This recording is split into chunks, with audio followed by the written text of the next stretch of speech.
Watch this video to hear the story about one of the weirder cases I've ever worked on in my legal career, and one that's really sad because it epitomizes the struggle that many music artists face on a day-to-day basis. One day I'm at the office, I get an email from a potential new client who says that their voice appears on a brand new hit song that's all over the radio and all over the internet, and he has never seen a penny of it, and he has never been asked for permission. So I ask him, who was involved in that original recording, and how would they potentially have gotten that to this new artist? We do a little bit of digging, and it turns out that the producer who first recorded his song 5 years ago was the same exact producer on this brand new song for this hit artist. And I said, well, did you and the producer have any agreements in place? Of course, there was none of that. I said, when was the last time you talked to that producer? And he said, probably 5 years ago when we first made that song and released that song. So I asked him if he hadn't reached out to that producer and seen if he could work things out cooperatively. And he said that the producer had completely ghosted him. And I said, okay, well, if I get involved here, we're going after everybody. We're going after the producer, we're going after the label, going after the artists. Are you okay with that? And he said, yep, absolutely. I feel violated that my voice was used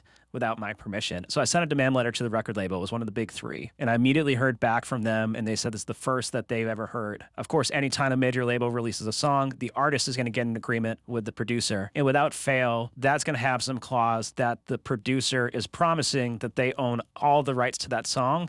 And if for whatever reason there's an uncleared sample or an uncleared vocal performance, that they will jump in and be responsible for it. That's exactly what the label did here. They didn't take any responsibility, and instead they passed this off to the producer's team. They more or less admitted that they didn't have the rights to use my client's voice, but they thought it was still fair because the producer never made money on that small indie release back in the day. It just wasn't a very successful song. And I said, not so fast. This is copyright infringement and a violation of my client's likeness rights. You're using his voice without his compensation and without his permission. So with the major label kicking it down the road, we were forced to try to work something out with the producer. Well, just as soon as we signed this settlement agreement, the producer was in my client's DMs, and he said, hey man, I think it's really uncool that you went the legal route to get this resolved. And look, I'm gonna blacklist you from the entire music industry. I just don't like the way that you played this one. They basically said, if you just walk away, you agree that you don't get any publishing, I can use this song, that I'm gonna open the doors for you. My client came to me and said,